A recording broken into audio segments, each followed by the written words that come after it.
और अगर कोई शख्स जानबूझ करके रोज़ा नहीं रखता है तो निहायत ही गुनहगार है। ऐसे ही क्रिकेटर मोहम्मद शमी ने किया कि उन्होंने रोज़ा नहीं रखा, जबकि रोज़ा रखना उनके ऊपर फ़र्ज़ और वाजिब है। रोज़ा न रख करके मोहम्मद शमी ने बहुत बड़ा गुनाह किया। शरीयत की नज़र में ये मुजरिम है। नमस्कार, भारत एक्सप्रेस डिजिटल प्लेटफॉर्म पर आपके साथ मैं हूं प्रीति पांडे। दोस्तों, आज हम बात करेंगे क्रिकेट की, टीम इंडिया के एक खिलाड़ी की। जैसा कि आपको ज्ञात है, दुबई में आईसीसी चैंपियनशिप की ट्रॉफी के लिए मुकाबला चल रहा है। अब आखिरी मुकाबला ही खेला जाना बाकी है, जो भारत और न्यूजीलैंड के बीच खेला जाएगा। इससे पहले सेमीफाइनल में टीम इंडिया ने ऑस्ट्रेलिया को जबरदस्त शिकस्त देते हुए फाइनल में जगह बनाई। अब आप कहेंगे कि हम क्या डायरेक्ट क्रिकेट के बारे में बात कर रहे हैं? तो नहीं, हम क्रिकेट के बारे में एग्जैक्टली बात नहीं कर रहे। इस मैच में टीम इंडिया का प्रदर्शन आपने भी देखा, हमने भी देखा और जमकर तारीफ भी हुई, क्योंकि शुरुआत से ही टीम इंडिया ने ऑस्ट्रेलियाई खिलाड़ियों पर एक प्रेशर बिल्टअप किया हुआ था। और ये प्रेशर किसकी वजह से बिल्टअप हुआ, उसमें बहुत बड़ा योगदान मोहम्मद शमी का रहा, जिन्होंने इस मैच में कई विकेट लिए और शुरुआत से ही ऑस्ट्रेलियाई खिलाड़ियों को अंडर प्रेशर बनाए रखा। बहुत बड़ा टारगेट नहीं खड़ा हो सका, जिसकी वजह से टीम इंडिया के लिए ये मैच जीतना बहुत आसान हो गया। लेकिन इसी मैच के दरमियान कुछ ऐसी तस्वीरें सामने आई, जिसके बाद बरेली के एक मौलाना साहब नाराज हो गए। मोहम्मद शमी को लेकर के उनकी तरफ से काफी कुछ कहा गया है, बयानबाजी हुई है। इसी मुद्दे को लेकर के हम आपके समक्ष रूबरू हुए हैं। मेरे साथ सहयोगी हरिशंकर जी मौजूद रहेंगे, जो इस विषय पर पूरा प्रकाश डालेंगे और समझने की कोशिश करेंगे कि इस तरह की बयानबाजी किसी खिलाड़ी के लिए, खास करके तब जब वो देश के लिए खेल रहा है, क्या जायज है? मोहम्मद शमी, जैसा कि आपको ज्ञात है, आईसीसी चैंपियनशिप ट्रॉफी के लिए दुबई में है। दुबई का क्लाइमेट सभी जानते हैं, बेहद गर्म होता है, ह्यूमिड होता है, खेलने के दरमियान जबरदस्त स्वेटिंग होती है, पानी इत्यादि तो आपको पीना ही होगा। लेकिन यह भी हकीकत है कि रोजे चल रहे हैं। बस क्या था, इस मैच के दरमियान मोहम्मद शमी की पानी पीते हुए की तस्वीरें सामने आई और मौलाना साहब बिफर उठे। उन्होंने इसे इस्लाम के विरुद्ध करार दिया, इसे गुनाह कह दिया और वो ये कहते हैं कि अपना इस्लाम के प्रति फर्ज भूल गए मोहम्मद शमी। हरिशंकर जी, क्लाइमेट हम सब जानते हैं, गर्मी बहुत होती है दुबई में, और मोहम्मद शमी इस वक्त 140 करोड़ भारतीयों के लिए जो परफॉर्मेंस वहां दे रहे हैं, हर एक को उम्मीदें हैं कि फाइनल में इससे भी बेहतरीन प्रदर्शन उनकी तरफ से दिया जाएगा। रोजा न रखना क्या इतना बड़ा गुनाह है कि उन्हें गुनहगार करार दिया जाए मोहम्मद शहाबुद्दीन साहब द्वारा? और वो कह रहे हैं ये गुनाह है, इस्लाम के प्रति अपना फर्ज भूल गए मोहम्मद शमी। ये क्या तार्किक लगता है? देखिए, कोई भारी बात नहीं और कोई बड़ी बात भी नहीं है कि उनके खिलाफ फतवा भी जारी हो जाए। कहीं ना कहीं से वो भी एक आध दो दिन में सुनने को मिल सकता है। लेकिन सबसे बड़ी बात है कि धर्म और राष्ट्र को, देश जो है आपका, उसको अलग अलग रखना चाहिए। धर्म के प्रति हर आदमी, हालांकि ये भी कहा गया है कि वो जवाबदेही है, धर्म के प्रति उन्होंने अच्छा नहीं किया और गुनहगार तक कहा गया है जी। लेकिन वो धर्म अपनी जगह पे है, लेकिन वो 150 करोड़ भारतीयों के लिए वो खेल रहे हैं। वो कोई गली कुचे का क्रिकेटर नहीं है कि शमी रणजी ट्रॉफी में खेल रहे हैं और ऐसा उन्होंने कर दिया। वो देश के लिए खेल रहे हैं। तो उस समय और जैसा क्लाइमेट वहां पर है दुबई में, बिल्कुल वहां पर कोई व्यक्ति पूरे दिन फास्ट रख करके बिना दाना पानी के खेल ही नहीं सकता, ये संभव ही नहीं है। दूसरी बात ये है कि मोहम्मद शमी जो है, काफी संघर्ष के बाद फिर से उनकी टीम में वापसी बिल्कुल है और इंजरी थे इससे पहले। अच्छा, बुमराह इंजरी हुए तो उनको इन्होंने रिप्लेस किया है बिल्कुल और बहुत अच्छा परफॉर्म किया। अब तक पूरे टूर्नामेंट में उन्होंने 8 विकेट लिए हैं। ऑस्ट्रेलिया के साथ सेमीफाइनल में उन्होंने बहुत अच्छा परफॉर्म किया है, कई सारे विकेट, बिल्कुल बहुत इकोनॉमिकल भी रहे, ज्यादा रन नहीं दिए, विकेट्स चटकाए। और जैसा कि आपने जिक्र किया, अपने दर्शकों को बता देते हैं, अगर आप इस बात से वाकिफ नहीं है, क्योंकि बुमराह इंजरी की वजह से ये टूर्नामेंट नहीं खेल रहे हैं, तेज गेंदबाज की कमी टीम इंडिया को थी। ऐसे में इंजरी से रिकवर होकर के मोहम्मद शमी पहुंचे हैं और उनके ऊपर मेन तेज गेंदबाज की टीम इंडिया में इस वक्त जिम्मेदारी है। जिस तरीके से हार्दिक पांड्या और हर्षल के साथ में इस वक्त वो नई गेंद के साथ मैच की शुरुआत कर रहे हैं, वो बेहतरीन प्रदर्शन कर रहे हैं, फॉर्म में है।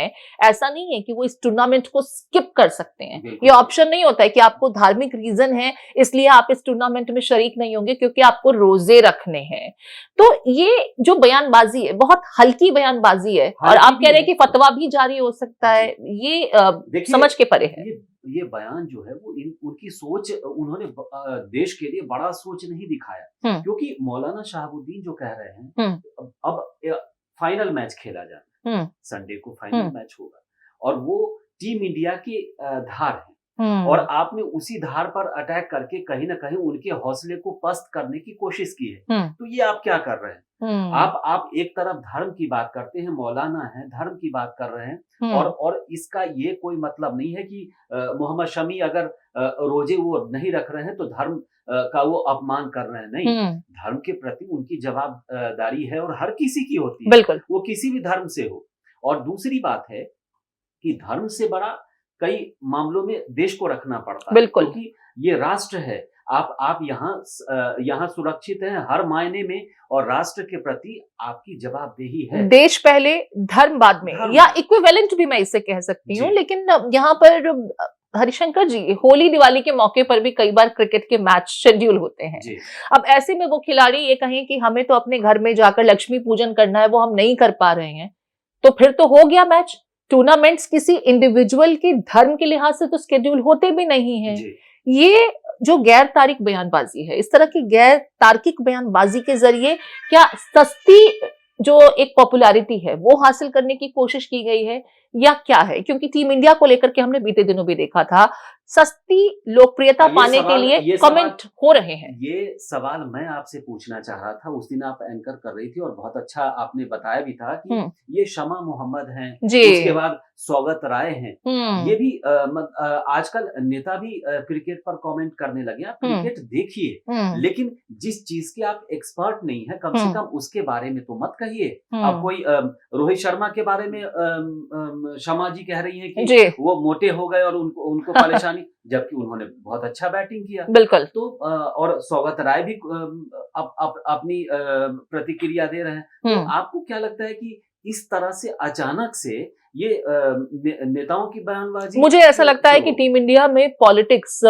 जिसे हम अलग अलग कहते हैं, स्पोर्ट्स एंड पॉलिटिक्स अलग अलग विषय हैं, लेकिन अक्सर इस तरह की राजनीतिक बयानबाजी हमारे खिलाड़ियों को लेकर होती रही है। हालांकि मोदी राज में काफी कुछ बदला है, खिलाड़ियों को तमाम सुविधाएं दी जा रही हैं, उन्हें प्रमोट किया जाता है, उन्हें प्रोत्साहित किए जाने का काम किया जाता है।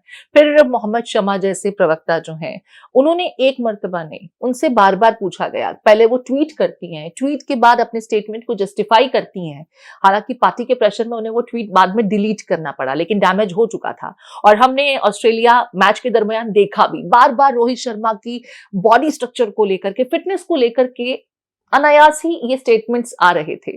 देखिए, खिलाड़ी जब खेलता है तो कोशिश ये होनी चाहिए कि ऐसा प्रेशर उसके ऊपर ना हो जिससे उसकी परफॉर्मेंस पर असर पड़े। अब जैसा कि आपने मोहम्मद शमी के मसले को भी लेकर के कहा कि अभी फाइनल का मैच होना बाकी है, और इससे पहले इस तरह की बयानबाजी, एक खिलाड़ी मानसिक रूप से वहां पर जब खेल रहा होता है तो जो माहौल होता है उसमें खुद को बेहतर तरीके से स्ट्रांगली उठाकर परफॉर्म करना बहुत बड़ी चुनौती होती है। फिर इस तरह के बयानबाजी कहीं ना कहीं दिमाग में, जहन में आता है तो आपकी परफॉर्मेंस पर असर पड़ता है। हालांकि रोहित शर्मा पर नहीं पड़ा, और हम उम्मीद करते हैं कि मोहम्मद शमी पर भी नहीं पड़ेगा। आपको अगर बोलना ही था, अगर इस तरह की बातें करनी ही थी, तो आप फाइनल तक वेट कर लेते, इंतजार कर। अच्छा, मैं एक सवाल ये पूछना चाहती हूँ, पाकिस्तान की टीम भी इस टूर्नामेंट में थी, हालांकि अब वो बाहर हो चुकी है, और पाकिस्तान का कोई बाशिंदा है तो रोजे रखता होगा, हम ये बिल्कुल उम्मीद करते हैं। तो क्या वहां के खिलाड़ी भी रोजा नहीं रख रहे होंगे? इसको लेकर के कुछ तथ्य हैं क्या, कोई जानकारी है क्या? देखिए, पाकिस्तान की टीम कोई भी दुबई के टेम्परेचर में, कोई भी इस समय, बल्कि इंडिया के कई शहरों का भी टेम्परेचर अब ठीक ठाक है, तो वैसे टेम्परेचर में आप बिना कुछ खाए पिए, बिना कुछ डाइट लिए हुए आप अच्छा परफॉर्म कर ही, वो भी दोपहर के समय से जो टूर्नामेंट शुरू हो रहा है जी। आधी मैच खत्म होने के बाद ही डिहाइड्रेशन के वो शिकार हो जाएंगे, बिल्कुल, तो फिर अस्पताल ले जाने की नौबत आएगी। तो उसमें तो टीम इंडिया कमजोर होगी, क्योंकि इस वक्त वही इकलौते खिलाड़ी हैं जो तेज गेंदबाज, मेन जो परफॉर्मर है उस लिहाज से। हालांकि हर्षिल भी हैं और हार्दिक पांड्या भी हैं, लेकिन जो लीड प्लेयर है आपका इस वक्त फास्ट बॉलर के रूप में, वो तो मोहम्मद शमी ही है।